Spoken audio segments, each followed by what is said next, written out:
క్రీస్తునందు సహోదరి సహోదరులారా, ప్రభువైన యేసుక్రీస్తు నామములో హృదయపూర్వక వందనాలండి.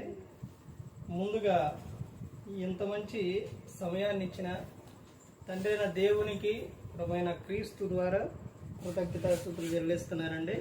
మరి బాగున్నారండి? వాక్యం చదువుకొని ప్రార్థన చేసుకున్న తర్వాత పాఠంలోనికి వెళదామండి. లూకా గారు రాసిన సువార్త 2వ అధ్యాయం 51వ వచనం. అంతటా ఆయన వారితో కూడా బయలుదేరి నజరేతునకు వచ్చి వారికి లోబడి ఉండెను. ఆయన తల్లి ఈ సంగతులన్నిటినీ తన హృదయములో భద్రం చేసుకునేను. యేసు జ్ఞానమందును వయసునందును దేవుని దయందును మనుషుల దయందును వర్ధిల్లుచుండెను. ప్రార్థన చేసుకుందాం. పరలోకమందున్న మా తండ్రి, పరిశుద్ర ప్రేమ గల తండ్రి, గొప్ప తండ్రి, యెహోవా తండ్రి, అయ్యా మీ ప్రియ కుమారుడు యేసు క్రీస్తు ప్రభువారి ద్వారా కృతజ్ఞతాస్తుతులు చెల్లిస్తున్నాము నాయన. అయ్యా ఈ కోడికంతట్లో మీరే ముందు నడిపించండి నాయన. వాక్యం బోధించుండగా వినువారు తండ్రి మనుషులు తిని వాక్యానుసారంగా నడిచే భాగ్యం దయచేయండి ఆయన. వాక్యం బోధించుండగా లోక సంబంధమైన జ్ఞానంతో కాకుండా మీ జ్ఞానంతో మాట్లాడే భాగ్యం దయచేయండి నాయన. ప్రతి ఒక్క విషయంలో తండ్రి మీ కృపా కాపుదల దయచేస్తారని మా ప్రభువైన యేసుక్రీస్తు నామమున వేడుకుంటున్నాం తండ్రి, ఆమేన్. ప్రభువైన యేసుక్రీస్తు నామములో హృదయపూర్వక వందనాలండి. దేవుని కుమారుడు యేసుక్రీస్తు ప్రభువారి లోకానికి వచ్చిన తర్వాత పరలోక రాజ్యం సమీపిస్తుంది కనుక మారు మనసు పొందమని ప్రకటింప మొదలుపెట్టారు. అంశం పాఠం పేరు రాసుకుంటే ఏం జరిగిద్ది? వ్యర్థమైపోదు. ఎప్పుడూ ప్రతి ఒక్కరూ గమనించుకోవాలి. రాసుకునే సందర్భాలు ఉంటాయి, వినే సందర్భాలు ఉంటాయి, హృదయంలో పెట్టుకునే సందర్భాలు ఉంటాయి. పౌలు శీల చెప్పిన సంగతులు అలా ఉన్నాయో లేవో అని బెరెయ సంఘం ప్రతిదినం ఏం చేసింది? పరిశోధిస్తూ వచ్చింది. అంటే వాళ్ళు పరిశోధిస్తూ వచ్చారంటే ఒకటి హృదయంలో అన్నా ఉండాలి, లేకపోతే రాసుకోనన్నా ఉండాలి. ఇప్పుడు పాఠం పేరు రాసుకోండి. మీ పిల్లలకు నేర్పవలసినవి ఏమిటో తెలుసా? మీ పిల్లలకు నేర్పవలసినవి ఏంటో తెలుసా? ఎన్ని విషయాలు నేర్చుకుందామంటారు? నేర్పవలసినవి 7 విషయాలు. ఈ 7 విషయాలు కన్నా నేర్పితే, మీ పిల్లలకు నేర్పితే వాళ్ళు ఎలా ఉంటారో తెలుసా? 2 విధాలుగా ఉంటారు. 2 విధాలుగా ఎలా ఉంటారో తెలుసండి. ఒకటే, ఈ లోకంలో బహుగా ఫలిస్తారు, ఈ లోకం విడిస్తే పరలోకానికి వెళ్తారు. ఒకవేళ నువ్వు నేర్పలేదనుకోండి, ఈ లోకంలో తన్నులు తింటారు, బాధలు పడతారు, ఈ లోకం విడిస్తే నరకానికి వెళ్ళిపోతారు. ఇప్పుడు తండ్రి తల్లిగా నీ పిల్లలకు నువ్వు నేర్పవలసినవేంటి? ముందు నువ్వు నేర్పాలంటే వినాలి కదా నువ్వు. ఇప్పుడు మాస్టర్ ఉండండి, మాస్టర్ చదవుకోకుండా పిల్లలకి ఏం చెబుతారు? మాస్టర్ నేర్చుకున్న తర్వాత పిల్లలకు చెబుతారు. ఇప్పుడు మేము ఉన్నామండి, చెబుతున్నాను. ఇప్పుడు నేనే ఎవరైనా కానీ ఇప్పుడు బైబుల్ చదవకుండా ఏం చెప్పగలుగుతాం? చెప్పలేము. వినకుండా చదవకుండా చెప్పగలుగుతారా? చెప్పలేరు. అలాగే తల్లిదండ్రి వింటేనే పిల్లలకు చెప్పగలుగుతారు. ముందు వీరు వినాలి, తర్వాత వారికి నేర్పాలి. ఇప్పుడు వినకుండా నీ ప్రవర్తన సరిగా లేకుండా నువ్వు ఇలా ఉండాలి అంటే వాళ్ళు ఉంటారా?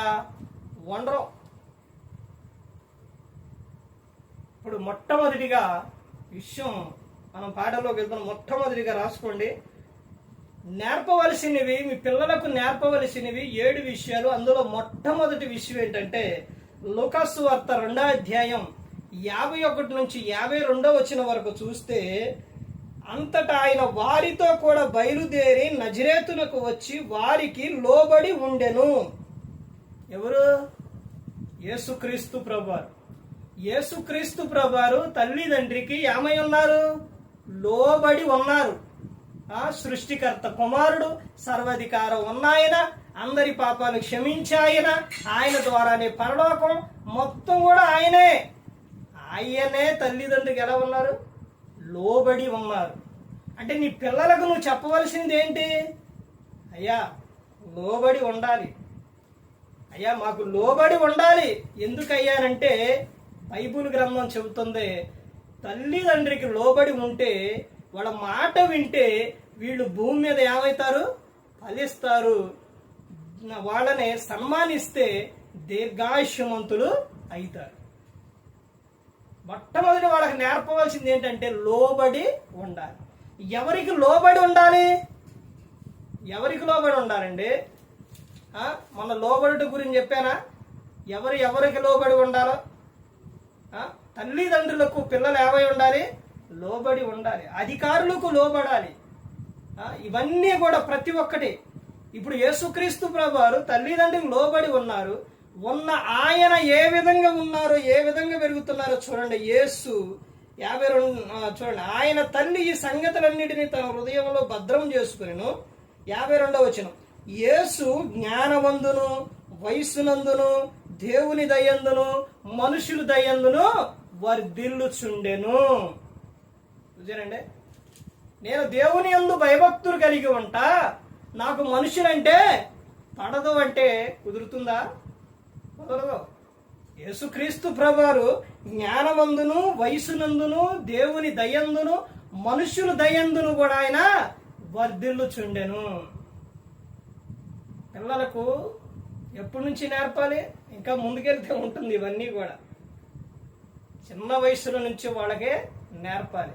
ఇదిగో నాయనా, ఇదిగో నువ్వు ఈ విధంగా ఉండాలి, నువ్వు ఇలా పెరగాలి, ఇదిగో ఇలా మాట వినాలి, ఇదిగో ఇది చెయ్యాలి, నీలో అన్ని దేవుని లక్షణాలు, ఇదిగో యేసుక్రీస్తు ప్రభువారు ఇలా ఉన్నారు అని చెప్పుకోవాలి. ఈ రోజున చెప్పే సేవకుడు చెబుతుంటే వినడానికి వెర్రితనంగా ఉంది. కానీ రేపు పొద్దున వాళ్ళ జీవితాలు పాడైపోతే, వాళ్ళ జీవితాలు సరిగా లేకపోతే అప్పుడు ఏడుస్తూ నువ్వు ఎంత బాధ ఉంటుందో తెలుసా? ఈ రోజున నా కుమారుడు ఒక్కడే కుమారుడు, ఇద్దరే కుమారుడు అని నువ్వు గారవంగా పెంచుతున్నావేమో, రేపు పొద్దున నిన్ను ఏం చేస్తారో తెలుసా? వాళ్ళు ఆడింది ఆట, పాడింది పాట అన్నట్టు నువ్వు వదిలేస్తే రేపు పొద్దున నిన్ను బయటికి పంపించేస్తారు. నిన్ను బయటికి పంపించేస్తారండి. ఎందుకనో తెలుసా? వారిని చిన్న వయసులో నుంచే నువ్వు ప్రభు యొక్క శిక్షలో బాధలో వారిని పెంచలేదు. అలా పెంచితే వాడు పెద్ద అవుతున్నప్పుడు దేవుని యందు భయభక్తులు కలిగి ఉంటాడు. దేవుని యందు భయభక్తులు కలిగి పిల్లలు ఉంటే తల్లిదండ్రులు మాట వింటారు. దేవుని యందు భయభక్తులు కలిగి పెద్దలు ఉంటే వారు ఏమవుతారు? వారు వారి మాట పిల్లలు వింటారు. తర్వాత విషయం చూడండి, సామెతలు 22వ అధ్యాయం 2వ విషయం చూడండి. సామెతలు 22వ అధ్యాయం, ఇది అందరికీ తెలిసిన విషయమేనండి. 22వ అధ్యాయం 6వ వచనం, బాలుడు నడవలసిన త్రోవను వానికి నేర్పుము, వాడు పెద్దవాడైనప్పుడు దాని నుండి తొలగిపోడు. పెద్దవాడైనప్పుడు అన్నక పుట్టినోట్లను పైన ఒకటి ఉందా, కింద ఏమైనా ఉందే? వృద్ధుడైనప్పుడు. బాలుడు నడవవలసిన త్రోవను వాడికి నేర్పాలి. అలా నేర్పితే వాడు పెద్దవాడైనప్పుడు దాని నుండి తొలగిపోడు. పిల్లవాడు అల్లరి చేస్తుంటే పోనీలే, ఒక గ్లాసు ఉందండి, గ్లాసు పగలగొట్టినప్పుడు అది వీపి పగలగొడతారు. గ్లాసు పగిలితే మరలా కొనుక్కోవచ్చు. కానీ పిల్లవాడు బూతులు మాట్లాడిండు అనుకోండి, అప్పుడు ఏమనరు, మా పిల్లోడు అంతేనండి, మా పిల్లలు అంతేనండి. రేపొద్దున బయట వారిని అనే మాటలో రేపొద్దున నిన్నంటారు, 10 మందిలు అంటారు. నువ్వేం చేస్తావు? అప్పుడు నీ పరువు ఏమవుతుంది? అప్పుడు జనం ఏమంటారు? ఒకళ్ళనంటే తిట్టగలుగుతూ, ఒకళ్ళనంటే అనగలుగుతూ సమాజంలో అంటాడు నీ పిల్లోడు. అప్పుడు ఏం చేస్తావు? నువ్వెవరికి సమాధానం చెబుతావు? అప్పుడు అంటారు, అది భలే పెంచారు పిల్లల్ని అంటారు. అన్నప్పుడు నువ్వేం చేస్తావు? అప్పుడు ఏం చేస్తావు? ఎంతమందినని తిడతావు, ఎంతమందినని ఇదంటావు. నీ పిల్లవాడిని చిన్న వయసులో నుంచి నేర్పుకోవాలి. సృష్టికర్త స్మరణ జరగాలి. ఎప్పుడు? బాల్య దినముల యందు సృష్టికర్త స్మరణ జరగాలి. బాలుడు నడవలసిన త్రోవను వాడికి ఎప్పటి నుంచి నేర్పాలి? చిన్న వయసులో నుంచి నేర్పాలి. మొక్క అయి ఉన్నప్పుడే వంచాలి, కానీ మానైన తర్వాత నేను వంచుతానంటే చెట్టు వంగిద్దా? వంగదు. అప్పుడు మాట వినడు. అప్పుడు నువ్వేదన్నా ఎరా ఏంటి అంటే ఏంటి అంటాడు. రారా ఇటంటే ఎందుకు రావాలి అంటాడు. ఏంట్రా పని అంటే ఏంటి అంటాడు. అర్థమవుతుందండి? ఏంట్రా ఎందుకు అలా చేస్తున్నావు అంటే నా ఇష్టం. ఎక్కడి నుంచి వచ్చినాయి ఇవన్నీ? ఎందుకు అలా మాట్లాడుతున్నారు అంటే నువ్వు చిన్న వయసులో నుంచి వాళ్ళకి నేర్పలేదు, నీ ప్రవర్తన సరిగా లేదు. రెండో విషయం ఏంటంటే దేవుని మార్గములో వారిని నేర్పాలి. ఒకటి లోబడి ఉండాలని చెప్పాలి. రెండోది ఏంటంటే దేవుని మార్గములో వారిని నడిపించాలి. ఇదిగో నాయన యేసు జ్ఞానవందును, వయసునందును, దేవుని దయందును, మనుషుల దయందును వర్ధిల్లుచుండును నాయన. ఇదిగో నాయన ఈ విధంగా ఉండాలి అని నువ్వు వారికి నేర్పుకోవాలి. ఆ విధంగా నేర్పుకుంటేనే వాళ్ళు పెద్ద అయిన తర్వాత ఏమవుతారు? ప్రయోజకులు అవుతారు. తర్వాత మూడో విషయం చూడండి. ద్వితీయోపదేశకాండం 11వ అధ్యాయం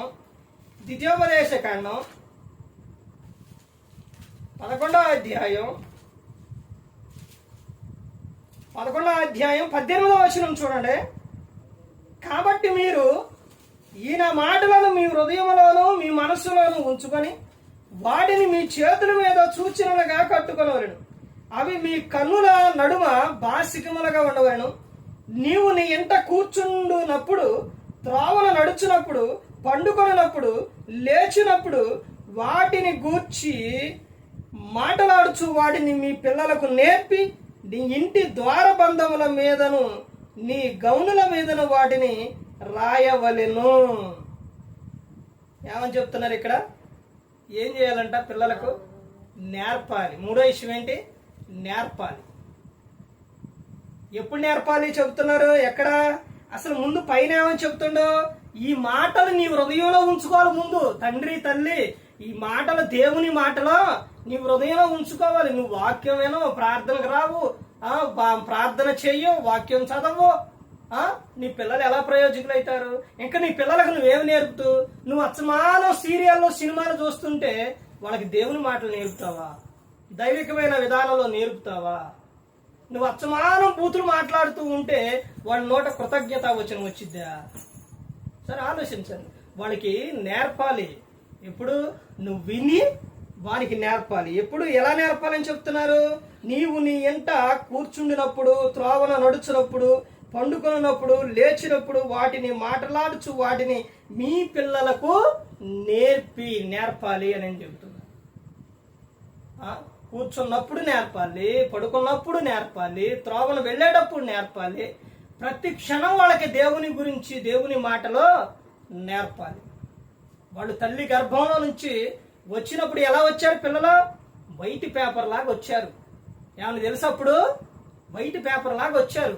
వచ్చిన తర్వాత నువ్వు ఆ పేపర్ మీద ఏదైతే రాస్తావో అదే వారి జీవితం అయింది. ఏమి రాస్తావు ఆ పేపర్ మీద? నువ్వు ఒకసారి ఆలోచించు. నేర్పాలి వాళ్ళకి. దేవుని గురించి వారికి ఏం చేయాలి? నేర్పాలి అని చెబుతున్నారు. తర్వాత 4వ విషయం చూడండి. సామెతలు 1వ అధ్యాయం 1వ అధ్యాయం తీశారండి. సామెతలో 1వ అధ్యాయం 10వ వచనం నుంచి చూడండి. నా కుమారుడా, పాపులు నిన్ను ప్రేరేపింపగా ఒప్పకము, మాతో కూడా రమ్ము, మనము ప్రాణము తీయటకై పొంచి ఉందాము, నిర్దోషి అయిన ఒకని పట్టుకొనుటకు దాగి ఉందాము. చదవండి. పాతాళము మనుషులను మృంగివేయినట్లు వారిని జీవంతోనే మృంగివేయుదము. సమాధులోనికి దిగువారు మృంగబడినట్లు వారు పూర్ణ బలముతో నుండగా మనము వారిని మింగివేయదము రమ్ము అని వారు చెప్పునప్పుడు ఒప్పకము. ఇలా ఇక్కడ చెబుతున్న విషయం ఏంటంటే, తల్లి పిల్లలకు చెబుతున్న విషయం, కుమారుడికి చెబుతున్న విషయం ఏమని? ఎన్నో విషయం ఇది? 4వ విషయం. ఏంటి మీ పిల్లలకు నేర్పవలసింది? పాపులు నిన్ను ప్రేరేపింపగా ఒప్పవద్దు అని చెప్తున్నారు, వెళ్ళవద్దు అని చెప్తున్నారు. పాపం చేసేవాడు యాడికి వెళ్తారా? మంచి క్రియలు చేయడానికి వెళ్తారా? ఒకరిని హత్య చేయడానికి వెళ్తారు, భయంకరమైన విధానం పనులు చేయడానికి వెళ్తారు, దొంగతనం చేయడానికి వెళ్తారు. నాయన పాపులు నిన్ను ప్రేరేపింపగా నువ్వు ఒప్పుకోవద్దు, వెళ్ళొద్దు, అటు వెళ్ళొద్దు అని చెప్పాలి వాళ్ళకి. అసలు ఈ తల్లి చూసారా ఎంత చక్కగా చెబుతుందో? ఈ రోజున తల్లి తండ్రి పిల్లలకు నేర్పితే వాళ్ళు ఎంత ప్రయోజకులైతారండి. అన్ని లోక సంబంధమైన మాటలన్నీ పిల్లలకు నేర్పుతారు. వాళ్ళ జీవితం ఏమైపోతుంది? పాడైపోతుంది. వాళ్ళకి మనశ్శాంతి లేదు. వాళ్ళు ఎదుగుతున్న కొందుగా చిన్న వయసులో నుంచి దేవుని మాటలు చెప్పరు. వాళ్ళు ఎదుగుతున్న కొందుగా యవనంకి వచ్చి యాడికి వెళ్ళిపోతున్నారు? లోకానికి వెళ్ళిపోతున్నారు. వెళ్ళిపోయి ఏం చేస్తున్నారు వాళ్ళు? ప్రసంగి 7వ అధ్యాయం 17వ వచనం, అధికముగా దుర్మార్గ పనులు చేయకము, బుద్ధిహీనంగా తిరగకము, నీ కాలానికి ముందు నువ్వు ఎలా చనిపోదువు. చూశారండి? అంటే వీళ్ళు చిన్న వయసులో నుంచి వాళ్ళకి నేర్పితే వాళ్ళ పరిస్థితికి వస్తారా? ఒకసారి ఆలోచన ప్రతి ఒక్కరు కూడా తెలుసుకోవాలి. పిల్లలకు చిన్న వయసులో నుంచి వారికి ఏం చేయాలి? నువ్వు నేర్పుకోవాలి. అలా వాళ్ళు తమ కాలానికి ముందే ఏమైపోతున్నారు? రోగులు, బలహీనులుగా మారిపోతున్నారు. యవనంలోనే బలహీనులు, రోగులుగా మారిపోతే యవనంలోని తర్వాత వయసు ఏంటి? వారి పరిస్థితి ఏంటి? వారిని దేవుల్లో పెంచుకోకుండా వారికి వయసు వచ్చిన తర్వాత వివాహం చేస్తావు. నువ్వు వివాహం చేసిన తర్వాత ఆమె సంతోషంగా ఉండిద్దే? ఆమెను కొడతారు, ఆమెను తిడతారు. నువ్వు అడ్డొస్తే ఏంట్రా నాయన ఇదంటే నీ మీదకి వస్తారు. ఒకసారి ఆలోచించు ప్రతి ఒక్కరు కూడా. పాపులు నిన్ను ప్రేరేపింపగా వెళ్ళకము అని చెబుతున్నారు. తర్వాత ఆదికాండం 34వ అధ్యాయం, ఆదికాండం 34వ అధ్యాయం 1వ వచనం నుంచి చూడండి. లేయా యాకోబునకు కలిగిన కుమార్తె అయిన దీనా ఆ దేశపు కుమార్తెను చూడవెళ్ళెను. ఆ దేశము నేలిన హివ్వీయుడైన హామోరు కుమారుడు షెకెము ఆమెను చూచి ఆమెను పట్టుకొని ఆమెతో శయనించి ఆమెను అవమానపరిచెను. చూశారు ఎంత భయంకరం. కుమార్తె పుట్టిందంటే ఎంత ఆనందంగా పెంచుకుంటారు. పైగా యాకోబు గారి కుమార్తె అంటే 12 మంది సహోదరులు. ఎంత అల్లారి ముద్దుగా పెంచుకొని ఉంటారు, ఎంత చక్కగా చూసుకొని ఉంటారు. అసలు ఆమె ఏడుతుంటే ఎంతమంది ఉరికొచ్చి ఎత్తుకొని ఉంటారు. ఏది కావాలంటే అది ఇచ్చి ఉంటారు. 12 మంది సహోదరులు అండి, మామూలు విషయం. ఎంత చూసుకొని ఉంటారు. అలాంటి ఆమెని ఒకడో పట్టుకొని అవమానపరిచి ఆమెను క్షీణించి ఆమె జీవితం ఇది చేస్తే అసలు ఎలా ఉంటుంది? అసలు ఊకుంటారా? ఇప్పుడు అది ఎంతైనా ఉండొచ్చు, అది చెప్పుకోవాలి కదా. రాజకుమారుడైనా ఎవరైనా కానీ చెప్పుకోవాలి. అయ్యా ప్రతి ఒక్క నీ భార్య తప్ప ఎవరైనా కానీ నీ సహోదరి అని చెప్పుకోవాలి. నీ తల్లిలాగా చూడాలి, నీ సహోదరిలాగా చూడాలని చెప్పుకోవాలి. తల్లిదండ్రులు పిల్లలకు చెప్పుకోవాలి. ఈ తండ్రి అలా నేర్పలేదు కాబట్టి రాజకుమారుడు ఆమెను అలా చేసిండు. చేసిన తర్వాత ఆయన కుటుంబం, తండ్రి మొత్తం వాళ్ళ జీవితకాలం అంతా ఆనందంగా ఉన్నారా? లేరు. మధ్యలోనే ఏమైపోయారు? చనిపోయారు. అన్నలు వచ్చి చంపేశారు మొత్తాన్ని, తండ్రిని కుమారుని మొత్తాన్ని లేపేశారు. పాపం వలన వచ్చు జీతం ఏంటి? మరణం. పాపం చేసి హ్యాపీగా ఉండాలనుకుంటే అది కుదరదు. అర్థమైందండి? వాళ్ళు పిల్లలకు వాళ్ళకి నేర్పుకోవాలి. నేర్పుకోవడం వలన ఎంత భయంకరమైన విషయం. ఒక సహోదరుని చూసినప్పుడు ఆమె నీ చెల్లయ్యా, నీ అక్కయ్యా, నీ తల్లయ్యా, ఇదిగో నువ్వు ఆమెను మంచి చూపుతో చూడాలి, చెడు చూపులు నీలో రాకూడదని చెప్పుకోవాలి. ఈ రోజున తల్లిదండ్రులు అలా చెప్పుకునే ఉన్నారా? పిల్లలు పుట్టారంటే, మగపిల్లలు పుట్టారంటే వాళ్ళు ఎంత గారవంగా పెంచుతారు.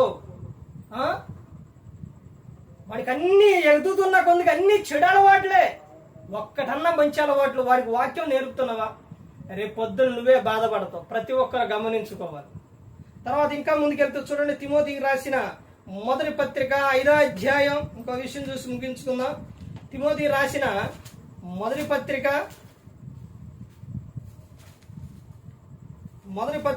5వ అధ్యాయం 1వ వచనం. వృద్ధుని గద్దింపగా తండ్రిగా భావించి అతని హెచ్చరించుము, అన్నాదమ్ములని యవనులను, తల్లులని వృద్ధ స్త్రీలను అక్కా చెల్లెలని పూర్ణ పవిత్రతతో యవన స్త్రీలను హెచ్చరించుము. పైన ఏమని చెబుతుండో 5వ అధ్యాయం 1వ వచనంలో వృద్ధుని గద్దింపక తండ్రిగా భావించి అతన్ని హెచ్చరించుము. వృద్ధుల విషయాల్లో ఏమని చెప్పాలి? నాయన ఇదిగో వృద్ధుల విషయాల్లో వారిని నువ్వు తండ్రిగా భావించు, అలా హెచ్చరించు. గాని ఎలా పడితే అలా నువ్వు మాట్లాడొద్దు, వాళ్ళని హేళన చేయొద్దు. ఆ వృద్ధాప్యానికి వచ్చిన వారంటే పిల్లలకు, యవనస్తుడికి, ప్రతి ఒక్కరికి చులకన. ఎలా పడితే అలా మాట్లాడుతుంటారు.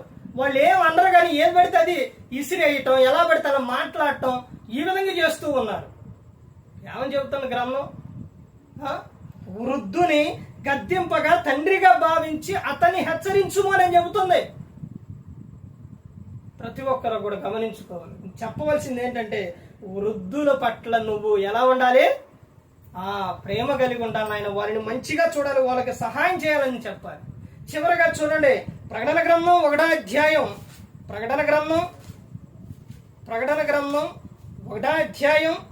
3వ వచనం చూడండి. సమయము సమీపించినది గనుక ఈ ప్రవచన వాక్యమును చదువువాడును వాటిని విని ఇందులో రాయబడిన సంగతులను గైకొని వారును ధన్యులు. మీ పిల్లలకు నేర్పాలి. అయ్యా నువ్వు ధన్యకరంగా ఉండాలి, నువ్వు దీవెనకరంగా ఉండాలి అని వారికి ఏం చేయాలి? నేర్పాలి. ఇదిగో నాయన సమయం సమీపించినది కనుక ఈ ప్రవచన వాక్యాలు నువ్వేం చేయాలి? చదవాలి నాయన. వాటిని విని ఇందులో రాయబడిన సంగతులు నువ్వు గైకొనాలి నాయనని వారికి ఏం చేయాలి? నేర్పాలి.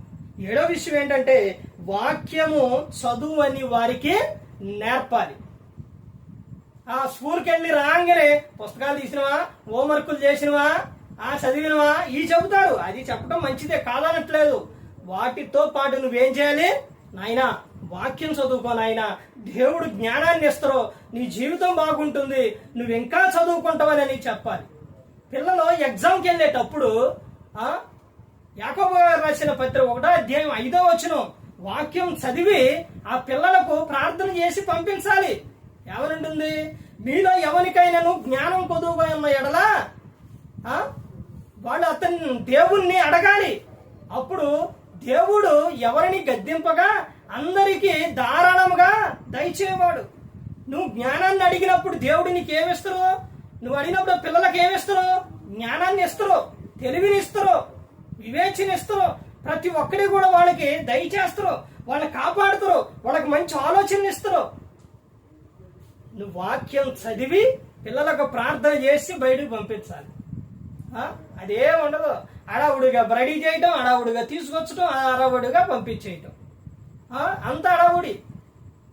ప్రతి ఒక్కరు గమనించుకోవాలి. పిల్లలకు వాళ్ళు వాక్యం చదివితేనే నువ్వెన్ని చదువులు చదివించినా, ఎన్ని డిగ్రీలు వాళ్ళు చేసినా రేపు నిన్ను చూస్తారని నమ్మకం ఉందా? నిన్ను చూడాలి అంటే చిన్న వయస్సులో నుంచి ప్రభు యొక్క శిక్షలో బాధలో వారిని పెంచితే, వారికి వాక్యాన్ని నేర్పితే, దేవుని మాటలు వాడికి నేర్పితే, వాళ్ళు ఎదిగిన తర్వాత వాళ్ళకి నువ్వు వివాహం చేసిన తర్వాత వాళ్ళకి పిల్లలు పుట్టిన నువ్వు వృద్ధాప్యానికి వచ్చినా నిన్ను విడిచిపెట్టరు, నిన్ను మంచిగా చూసుకుంటారు. ఎందుకంటే వాళ్ళకి ఏముంటుంది? దేవుని భయం. అమ్మో మా అమ్మ మా నాన్న చూడకపోతే అమ్మో దేవుడు కూడా. గ్రంథం ఏం చెబుతుంది? మన భూమి మీద దీర్ఘాయుష్మంతులు ఉండాలంటే వారి తల్లిదండ్రులు సన్మానించాలని చెబుతుంది గ్రంథం. మనం వాళ్ళని సన్మానించాలి, వాళ్ళ ప్రేమగా చూడాలి అని గ్రంథంలో, బైబుల్ గ్రంథంలో ఉంది. కాబట్టి వాళ్ళు ఏం చేస్తారు? నిన్ను మంచిగా చూస్తారు. ఈ రోజున ఎంతో మంది తల్లిదండ్రులని బయటికి నెట్టేస్తున్నారంటే, వృద్ధాశ్రయాల్లో ఉంచేస్తున్నారంటే, వాళ్ళని బయట పంపించేస్తున్నారనంటే కారణం ఏంటి? వారిని పెంచారులే గాని దేవునిలోని వారిని పెంచలేదు. ఎక్కడైనా కానీ చూడండి, ఆ దేవుని యందు భయభక్తుల్లో పెంచిన పిల్లలు అసలు వాళ్ళ విధానం చూడండి ఏ విధంగా ఉంటుందో. ఎంత చక్కగా మాట తీరు కానీ, వాడు చూసే విధానం కానీ, ప్రతి ఒక్కటి కానీ ఏ విధంగా ఉంటుంది? చాలా బాగుంటుంది. ప్రతి ఒక్కరు గమనించుకొని మీ పిల్లలకు నేర్పవలసిన ఏమిటి అని 7 విషయాలు చూస్తే, 1 లోబడి ఉండాలి అని నేర్పాలి. రెండోది దేవుని మార్గంలో వారికి నేర్పాలి. తర్వాత మూడోది ఏంటంటే వారికి ఏం చేయాలి? నేర్పాలి. ఎప్పుడు? కూర్చున్నప్పుడు, లేచినప్పుడు, పడుకున్నప్పుడు, త్రోవన వెళ్ళినప్పుడు నేర్పాలి. నాలుగో విషయం, పాపులు నిన్ను ప్రేరేపింపక వెళ్ళొద్దు అని వారికి చెప్పాలి. ఐదో విషయం, ఎవరిని చూసినా గాని నీ సహోదరి అని వారికి ఏం చేయాలి? నేర్పాలి. అప్పుడు వాడిలో మోహపు చూపులు రావు. ఆ అమ్మాయి భయంకరమైన విధానానికి కూడా వాడు వెళ్ళడు. తర్వాత విషయం ఏంటంటే ఆరో విషయం, వృద్ధుల పట్ల నువ్వు ఏం చేయాలి? ప్రేమ కలిగి ఉండాలి. వారిని గౌరవించాలి, వారిని మంచిగా చూడాలి అని చెప్పాలి. ఈ రోజు నువ్వు వృద్ధులు ఏదని చెప్పారంటే పిల్లలు చేసే విధంగా ఉన్నారా? అయ్యా కొంచెం తీసుకురావండి, తీసుకొస్తారా? తీసుకురారు. యేసుక్రీస్తు ప్రభువారు ముందే పేతురు గారికి చెప్పారు, పేతురు నువ్వు యవ్వనంలో ఉన్నప్పుడు నువ్వు నడుముగట్టుకు ఎక్కడికైనా వెళ్ళగలుగుతూ, వృద్ధాప్యానికి వచ్చినప్పుడు నువ్వు ముసలివాడు అయినప్పుడు ఒకరి వైపు చేతులు చాచుతూ నిన్ను ఏం చేస్తారో, నువ్వు కూర్చోవన్న తీసుకెళ్ళవన్న చోటికి వారు నిన్ను తీసుకెళ్ళరు అనేది ముందే చెప్పారు. అర్థం ప్రతి ఒక్కరు గమనించుకోవాలి. తర్వాత విషయం ఏంటంటే ఏడో విషయం, వాక్యం చదువు అని వారికి నేర్పాలి. వాక్యాన్ని ఏం చేయాలి? వారికి నేర్పాలి. పుట్టినరోజు నాడు ఎన్నెన్నో బహుమానాలు ఎన్నెన్నో ఇస్తుంటారు, కానీ ఈ గ్రంథాన్ని మాత్రం ఇవ్వరు. ఈ గ్రంథాన్ని వారికి ఇస్తే వారు ఏమవుతారు? ఈ గ్రంథాన్ని చదివితే బహుగా వారు ఫలిస్తారు. వారు ఈ లోకం విడిచినప్పుడు ఎక్కడికి వెళ్తారు? పరలోకానికి వెళ్తారు. జెబెదయి కుమారుడు తల్లి ఇద్దరు కుమారుని ఈ క్రీస్తు దగ్గరకు తీసుకొచ్చి ఏమని చెప్పింది? ఒకరిని నీ కుడి వైపునను ఒకరిని నీ ఎడమ వైపునను కూర్చున్న సెలవిమ్మని అడిగింది. అంటే పిల్లలు ఎలా ఉండాలి? ఎవరు బహుగా ఫలించాలి, వారి లోకం విడిస్తే పరలోకానికి చేరాలి అని ప్రతి ఒక్కరు కూడా అనుకోవాలి. ప్రతి ఒక్క తల్లిదండ్రి పిల్లలను మందిరానికి తీసుకెళ్ళాలి, దేవుని మాటలు నేర్పాలి.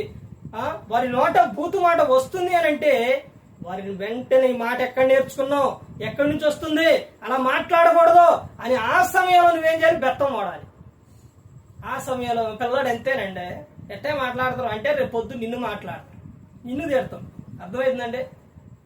గ్లాసు పగల కొట్టినప్పుడు, చిన్న అల్లరి చేసినప్పుడు కాదు, ఆటిని గట్టిగా ఇచ్చేస్తారు. కానీ బూతులు మాట్లాడేటప్పుడు, ఏం తప్పులు చేసేటప్పుడు వీటి విషయాల్లో పట్టించుకోవాల్సిన విషయాలు పట్టించుకోండి. ప్రతి ఒక్కరు గమనించుకోవాలి. ఏ ఒక్కరు కూడా నశించి నరకానికి వెళ్ళిపోకూడదని యేసుక్రీస్తు ప్రభువారు ఈ లోకానికి వచ్చి మనందరి కోసం సిలువలో తన ప్రాణాన్ని పెట్టి ఉన్నారు. మరి ఈ విధంగా నిలబెట్టి మాట్లాడించిన తండ్రి అయిన దేవునికి కృతజ్ఞతాస్తుతులు చెల్లిస్తూ, ఇంతవరకు శ్రద్ధగా ఉన్న మీకు ప్రభు పెట్టిన హృదయపూర్వక వందనాలు చెల్లిస్తూ ఈ మాటలు ముగిస్తున్న అందరికీ వందనాలు.